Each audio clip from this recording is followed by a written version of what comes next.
Hi అండి, అందరికీ నమస్తే. ఈరోజైతే మేము ఛత్తీస్గఢ్ రాష్ట్రంలోని బీజాపూర్ జిల్లాకు వెళ్ళేందుకు బయలుదేరాము. ఈ క్రమంలోనే బీజాపూర్ జిల్లా వెళ్తుండగా దారి మధ్యలో మెదక్పల్ అనే ఓ గ్రామంలో ఓ వింత ఆచారం అయితే మాకు ఎదురైంది. అయితే ఇక్కడ వారు ప్రతి సంవత్సరం వర్షాలు కురుస్తున్నప్పుడంట విత్తన పండుగను ఘనంగా నిర్వహిస్తుంటారట. అయితే ఇక్కడి వారు సాధారణంగా విత్తన పండుగ అన్ని గిరిజన గ్రామాల్లో జరుపుతుంటారు. అయితే ఇక్కడ మాత్రం ఒక ప్రత్యేకత ఉందని వారు తెలిపారు. ఈ విత్తన పండుగ జరుపుకునేందుకు తమ గ్రామం గుండా వెళ్ళే ప్రతి వాహనాన్ని ఆపి చందా అయితే వసూలు చేస్తున్నట్లు తెలిపారు. ఇలా వసూలు చేసినటువంటి ఆ చందా డబ్బులతో వాళ్ళంతా విత్తన పండుగను అయితే ఘనంగా జరుపుకుంటామని చెప్తున్నారు.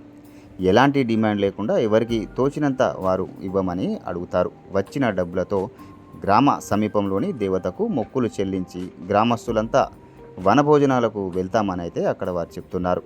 వనభోజనాల అనంతరం గ్రామంలో రైతులు విత్తనాలను అలకడం, ఇతర వ్యవసాయ పనులను ప్రారంభిస్తామని వారైతే చెప్పారు.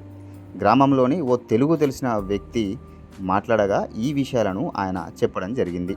ఏంటంటే ఇక్కడ మాకు మా ఊర్లల్లో ఫస్ట్ విత్తనాలు వేస్తారు చూడు, వడ్లకు విత్తనాల కంట ముందు పూజ చేసిన తర్వాతే వాడ్లు అలకడం కానీ, జొన్నలు వేయడం కానీ, ఏదైనా కానీ విత్తనాలు వేసిన ఈ పండుగ అయిన తర్వాత చేస్తారు.